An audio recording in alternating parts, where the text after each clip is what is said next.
السلام علیکم دوستو، کیا حال چال ہیں آپ سب کے؟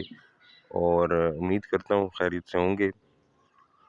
آج ایک نئے کوئز کے ساتھ آپ کے سامنے حاضر ہوں، اور یہ کوئز انٹروڈکشن ٹو ٹیچنگ کے حوالے سے ہے، اور اس میں ٹوٹل 14 کوشچنس ہیں، 14 سوالات ہیں، جن کو آج ہم پڑھیں گے اور ان کو سمجھیں گے بھی، اور یہ بھی جاننے کی کوشش کریں گے کہ کیسے ان سوالات کو سمجھا اور حل کیا جا سکتا ہے۔ تو آپ سب کی رائے، آپ سب کی محبتیں اور آپ سب کی جو اوپینین ہے وہ مجھ تک پہنچتا رہتا ہے۔ آپ سب اس کام کو اپریشیٹ کرتے ہیں، اسی طرح آپ اپریشیٹ کرتے رہیں گے، لائک کرتے رہیں گے اور شیئر بھی کرتے رہیں گے، تو موٹیویشن مجھے بھی ملتی رہے گی، اور یہ کام جو ہے وہ جاری و ساری رہے گا۔ تو چلتے ہیں اپنے کوئز کی طرف۔ Which method involves evaluating students' progress and understanding through tests, quizzes and projects؟ وہ کون سا طریقہ ہے جس کے ذریعے ہم بچے کی جو تعلیمی ترقی ہے، پروگریس ہے، سمجھ ہے، بچے نے کیا سیکھا ہے، اس کی جانچ کرتے ہیں، ٹیسٹ لے کر، کوئز لے کر، پروجیکٹس کے ذریعے، پریزنٹیشن کے ذریعے۔ یعنی بچے کی جو تعلیمی سرگرمیاں ہیں، بچے کا جو تعلیمی سال ہے، یہ بچہ کلاس روم میں کتنی ترقی کر رہا ہے، جو مقاصد تعلیم ہیں، بچے کو تعلیم دینے کے مقصد وہ حاصل ہو رہے ہیں یعنی تو یہ جائزہ لینا کہ بچے نے کتنی ترقی کی ہے، تو اسے کیا کہتے ہیں؟ اسے کہتے ہیں جی ہم اسیسمنٹ وہ طریقہ کار ہے جس میں بچے کی پروگریس کا جائزہ لیا جاتا ہے، بچے نے کتنی ترقی کی ہے، یا جو ہمارے تعلیمی مقاصد ہیں یا اہداف ہیں وہ کس حد تک حاصل ہوئے ہیں۔ اور اسیسمنٹ میں ہم عموماً جو ہے وہ کیا کرتے ہیں کہ ٹیسٹ وغیرہ لے سکتے ہیں، کوئز لے سکتے ہیں۔ تو چلتے ہیں، امید ہے کہ یہ آسان سا کویشچن تھا۔ What does teaching aim to achieve besides imparting knowledge? صرف علم دینا تعلیم کا کام نہیں ہے، تو علم دینے کے علاوہ یعنی بچوں میں تعلیم کا مقصد کیا ہے؟ علم دینے کے علاوہ یا معلومات کے تبادلے کے علاوہ تعلیم کا، ایجوکیشن کا اور ٹیچنگ کا کیا مقصد ہے؟ اور اس کا صحیح جواب ہے ڈیولپنگ ایٹیٹیوڈ، بچے میں ایک مثبت رویہ پیدا کرنا۔ مثلاً آپ بچے کو سائنس پڑھاتے ہیں تو اس میں سائنٹیفک ایٹیٹیوڈ پیدا کرنا، سائنٹیفک رویہ پیدا کرنا، تاکہ وہ ہر چیز کو اچھے طریقے سے دیکھ سکے اور غیر جانبدار ہو کر اس چیز پر تحقیق کر سکے اور حقائق کی تلاش کر سکے۔ تو ٹیچنگ کا کام صرف سائنس کی نالج دینا نہیں ہے، بلکہ سائنٹیفک بیہیویئر پیدا کرنا بھی ایک اس مقصد ہے۔ تو میں امید کرتا ہوں یہ مثال سمجھ آ گئی ہوگی۔ پھر آگے، which role involves teachers possessing thorough knowledge beyond standard text books? تو اگر ایک ٹیچر ہے اور وہ ٹیکسٹ بکس کے علاوہ بہت ساری نالج رکھتا ہے، بہت سارا علم رکھتا ہے، اپنے سبجیکٹ کے اوپر عبور ہے اس سے، ٹیکسٹ بک کے علاوہ بھی وہ بہت سے جو ہے وہ ایکٹیویٹیز، بہت سے علم، بہت سی نالج ٹیکسٹ بک سے باہر رہ کر بھی وہ بچوں کو پڑھا سکتا ہے، سمجھا سکتا ہے، مثالیں دے سکتا ہے، تو ایسے ٹیچر کو آپ کیا کہیں گے؟ ایسے ٹیچر کو ہم سبجیکٹ میٹر ایکسپرٹ کہیں گے، یعنی کہ وہ اس سبجیکٹ کا ماہر ہے، اس سبجیکٹ میں جو کچھ مٹیریل موجود ہے، جو مواد موجود ہے، اس کا وہ ماہر ہے۔ جی ہاں۔ پھر which of the following accurately describes the role of a pedagogical expert in setting learning objectives؟ تو یہ جو ٹیچر ہوتا ہے یہ ٹیچر پیڈاگوجیکل ایکسپرٹ ہوتا ہے، یعنی پڑھانے کا ماہر ہوتا ہے، تعلیم دینے کا ماہر۔ تو پیڈاگوجیکل ایکسپرٹ سے مراد ٹیچر ہے یہاں پہ۔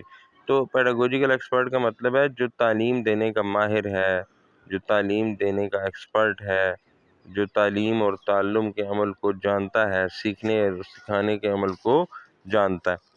تو ایک ٹیچر جب مقاصد کا تعین کرتا ہے، تعلیمی مقاصد کا تعین کرتا ہے، تو وہ کیا رول پلے کرتا ہے، اس کا کیا کردار ہوتا ہے، وہ کیا کچھ کرتا ہے، تو وہ اپروپریٹ لرننگ گولز طے کرتا ہے، یعنی کون سے لرننگ گولز اپروپریٹ، مناسب۔ اس سے کیا مراد ہے، یعنی اپنے حالات، اپنے واقعات، اپنا کریکولم، اپنا نصاب دیکھتے ہوئے، اپنے ریسورسز دیکھتے ہوئے، اپنے ارد گرد موجود سہولیات دیکھتے ہوئے وہ مقاصد کا تعین کرتا ہے۔ غیر عقلی جو مقاصد ہیں ان کا تعین نہیں کرتا، اور غیر حقیقی یعنی ایسے مقاصد جن کا حصول ممکن نہ ہو، ایسے مقاصد کا تعین بالکل بھی نہیں کرے گا۔ تو اپروپریٹ کا مطلب ہے مناسب، اپنے حالات واقعات کے مطابق۔ چلیں جی، تو which method is used to provide input on students' performance and understanding؟ تو اگر بچے کو آپ ان پٹ دینا چاہیں اس کی لرننگ کے بارے میں، اس کی سمجھ کے بارے میں، اس کی نالج کے بارے میں، اس کی پرفارمنس کے بارے میں، تو اسے کیا کہتے ہیں؟ اسے ہم کہتے ہیں فیڈ بیک، بچے کو فیڈ بیک دینا۔ اگر آپ بچے کا ٹیسٹ لیتے ہیں اور اس کی پرفارمنس کے بارے میں، اس کی کارکردگی کے بارے میں اسے فیڈ بیک دیتے ہیں نمبرز کی صورت میں، الفاظ کی صورت میں، تو اسے کیا کہتے ہیں؟ اسے فیڈ بیک کہتے ہیں۔ ٹھیک ہے جی۔ What is the primary objective of teaching? Teaching کا سب سے بنیادی مقصد کیا ہے، یعنی ٹیچنگ کا سب سے اولین مقصد کیا ہے؟ تو فیسیلیٹیٹنگ لرننگ کو ممکن بنانا، لرننگ کو، سیکھنے کے عمل کو ممکن بنانا، یہ ہے جو ہے وہ سب سے بڑا اور سب سے اولین مقصد ٹیچنگ کا۔ ٹیچنگ وہ ذریعہ ہے جس کے ذریعے سے لرننگ کا عمل، سیکھنے اور سکھانے کا عمل ممکن ہو پاتا ہے۔ ٹیچنگ ایک ٹول ہے جس کے ذریعے سے جو ہے وہ لرننگ کا عمل ہوتا ہے۔ تو سب سے بنیادی مقصد ہے لرننگ کو شروع کرنا، لرننگ کی سہولت کاری کرنا، سیکھنے اور سکھانے کے عمل کی سہولت کاری کرنا۔ پھر what aspect of teaching involves directing and supporting students as they interact with learning materials؟ ٹھیک ہے نہیں، یعنی جب بچے لرننگ میٹیریل انہیں ملتا ہے تو اس وقت ٹیچنگ میں ٹیچر انہیں کیا کرتا ہے؟ گائیڈ کرتا ہے۔ ٹھیک ہے۔ what aspect of teaching involves directing and supporting students as they interact with learning materials؟ یعنی جب بچے اسکول میں آ جاتے ہیں، کلاس میں آ جاتے ہیں، کتابیں لے آتے ہیں، پڑھنے کے لیے تیار ہو جاتے ہیں، تو ٹیچر کا کیا کام ہوتا ہے؟ ایک اچھے ٹیچر کا، افیکٹو ٹیچر کا کیا کام ہوتا ہے، یا ٹیچنگ کا کیا کام ہوتا ہے؟ تو بچے کو گائیڈ کرنا، رہنمائی کرنا۔ ٹھیک ہے جی۔ آپ کو میں بتاؤں، میں نے پہلے بھی بتایا تھا کہ جو پیڈاگوجی لفظ ہے، پیڈا کا مطلب ہوتا ہے بچہ، اور گوجی لفظ جو ہے وہ ایگوگوس سے نکلا ہے، اور ایگوگوس کا مطلب ہوتا ہے گائیڈ۔ تو ٹیچر گائیڈ ہوتا ہے، وہ بچے کو گائیڈ کرتا ہے، وہ سیکھنے میں مدد دیتا ہے، وہ سیکھنے میں سہولت دیتا ہے، بچے کی رہنمائی کرتا ہے کہ سیکھنے کا عمل کیسے ہوگا، اس میں بچے کی مدد کرتا ہے۔ چلیں جی، which term best describes the process of helping students acquire new information؟ اچھا، ان میں سے کون سی ٹرم ہے جو بہترین طریقے سے وضاحت کرتی ہے اس پروسیس کی جو بچے کو نئی معلومات سیکھنے میں مدد دیتا ہے؟ تو اس کا صحیح جواب ہے امپارٹنگ نالج، یعنی ٹیچر بچوں میں نالج منتقل کرتا ہے۔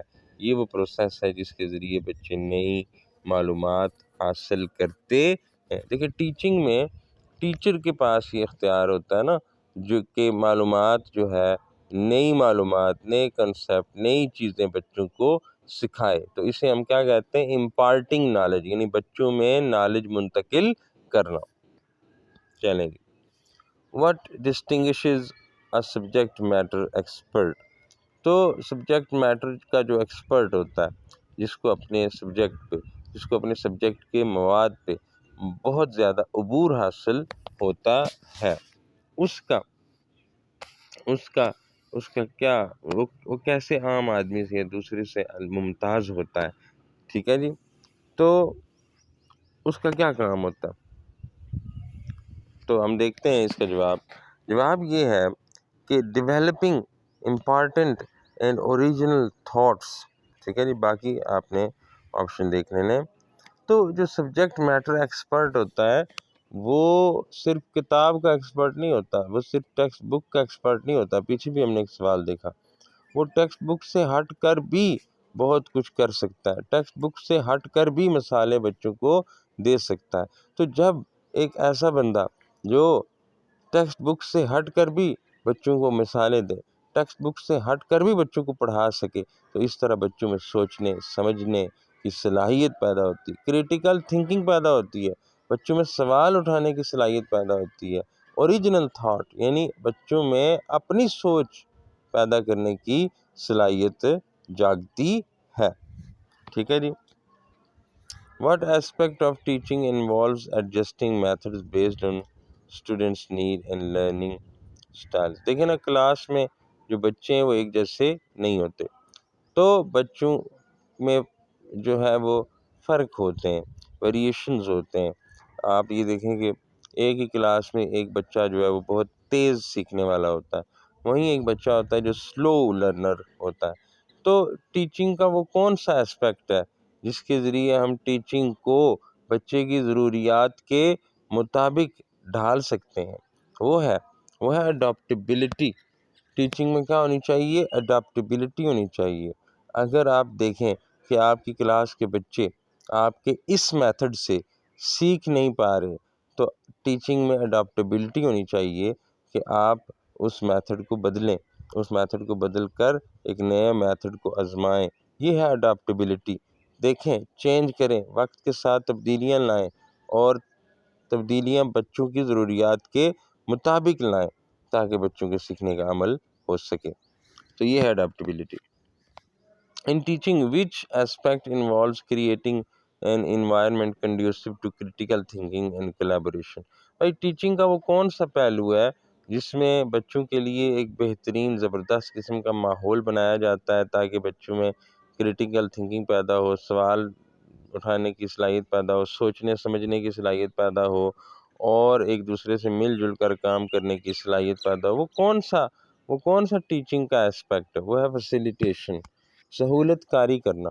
اچھا، ہمارے یہاں کی جو ٹیچنگ ہے نا، اس میں ٹیچر ڈکٹیٹر بن جاتا ہے، جبکہ دنیا میں جو جدید کنسیپٹ ہے ٹیچنگ کے، اس میں ٹیچر فیسیلیٹیٹر ہوتا ہے، وہ سہولت کار ہوتا ہے، وہ گائیڈ ہوتا ہے، وہ رہنما ہوتا ہے، وہ بچوں کی مددگار ہوتا ہے۔ جبکہ ہمارے ہاں جو روایتی ٹیچنگ ہے، اس میں جو ٹیچر ہوتا ہے وہ مددگار نہیں ہوتا، وہ گائیڈ نہیں ہوتا، وہ رہنما نہیں ہوتا، وہ دوست نہیں ہوتا، وہ سکھانے والا نہیں، بلکہ وہ ڈکٹیٹر کی طرح ہوتا ہے۔ تو فیسیلیٹیشن یعنی بچے کی مدد کرنا، سہولت کاری کرنا، سیکھنے کے عمل میں بچے کو مدد دینا، بچے کو آگے کرنا تاکہ وہ خود سیکھ سکے۔ پھر اگلا سوال ہم دیکھتے ہیں، which of the following involves presenting information to help learners understand new concept؟ تو آپ نیا کنسیپٹ کیسے متعارف کرواتے ہیں؟ انسٹرکشن کے ذریعے۔ ظاہر آپ بچوں کی انسٹرکشن کرتے ہیں۔ انسٹرکشن دیکھیں نا، ایک ٹیچر کو آپ انسٹرکٹر بھی کہہ سکتے ہیں، ٹھیک ہے، کیونکہ ایک ٹیچر ہے وہ انسٹرکشن کے ذریعے، ہدایات کے ذریعے، پڑھانے کے ذریعے، ٹیچنگ کے ذریعے ہی نئے جو تصورات ہیں، نئے جو خیالات ہیں، نئے جو ٹاپکس ہیں، وہ بچوں تک پہنچا سکتا ہے۔ تو انسٹرکشن وہ طریقہ ہے، ٹیچنگ وہ آپ کہہ سکتے ہیں، لیکن انسٹرکشن لفظ ہم نے یوز کیا۔ انسٹرکشن وہ طریقہ ہے، ہدایات وہ طریقہ ہے، پڑھانا وہ طریقہ ہے، جس میں ایک ٹیچر بچوں تک نئے خیالات، نئی معلومات، نئی چیزیں پہنچاتا ہے۔ پھر what is the primary goal of teachers during the teaching process? تو ٹیچنگ کے پروسیس میں، ٹیچنگ کے عمل میں جو ہے وہ اولین گول کیا ہوتا ہے؟ ٹھیک ہے جی، جیسے ہم نے ایک سوال میں دیکھا کہ اولین گول ہے، پرائمری گول ہے لرننگ کے عمل کو ممکن بنانا۔ تو یہاں پہ اس سوال میں اس کا جواب کیا ہوگا؟ Guiding students from a level of unknown to understanding new concept. تو ٹیچنگ میں آپ کو پتہ ہے ٹیچنگ کا ایک پہلو یہ ہے کہ بچوں کو ان نون چیزوں کے بارے میں بتانا، وہ چیزیں بچوں کو سکھانا جو بچے نہیں جانتے، ٹھیک ہے، اور نئے نئے کنسیپٹ سے بچوں کو متعارف کروانا۔ پھر آخری سوال ہے how do effective teachers approach difficulties that might hinder learning? تو ٹیچنگ کے عمل میں بہت ساری رکاوٹیں، بہت ساری مشکلات پیش آتی ہیں، تو ایک اچھا ٹیچر ان مشکلات کا سامنا کیسے کرتا ہے، مشکلات کے حل کے لیے کیا کچھ کرتا ہے؟ تو بڑا آسان سوال ہے، وہ by proactively working to overcome them. تو وہ جو ٹیچر ہے، جو اچھا ٹیچر ہوتا ہے، مؤثر ٹیچر ہوتا ہے، بہترین ٹیچر ہوتا ہے، وہ مشکلات کا مقابلہ بڑا ایکٹیو ہو کے کرتا ہے، اور ان مشکلات کو اگنور نہیں کرتا، ان مشکلات کو اوائڈ نہیں کرتا، ان مشکلات کو جو ہے ان سے ڈر کے بیٹھ نہیں جاتا، بلکہ ان مشکلات کا سامنا کرتا ہے اور ان کے اوپر قابو پانے کی کوشش کرتا ہے۔ تو اب میں نے کوشش کی ہے کہ ان تمام سوالات کو اختصار کے ساتھ اور جس قدر ممکن ہو سکے مختصر رکھ کے ایکسپلین کیا جائے۔ تو مقصد ہے کہ سوال پڑھانا مقصد نہیں ہے، سوال رٹانا مقصد نہیں ہے، یہ یاد رکھیں، مقصد ہے سمجھ میں اضافہ کرنا۔ سوال جو مرضی آئے آپ حل کر پائیں، سمجھ ہوگی تو پھر کوئی بھی سوال آپ کے لیے مشکل نہیں ہوگا۔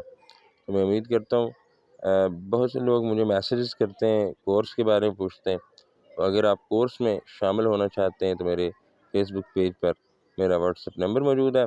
یہ ایک پیڈ کورس ہے، اس کی تھوڑی سی فیس ہے، اور وہ فی پے کر کے آپ میرے کورس میں شامل ہو سکتے ہیں، جہاں پہ ڈیٹیلڈ لیکچر ہوتے ہیں، ڈیٹیلڈ، اور نوٹس بھی پرووائڈ کیے جاتے ہیں۔ تو امید کرتا ہوں آج کی کوئز آپ کو اچھا لگا ہوگا۔ تمام دوستوں کا بہت بہت شکریہ۔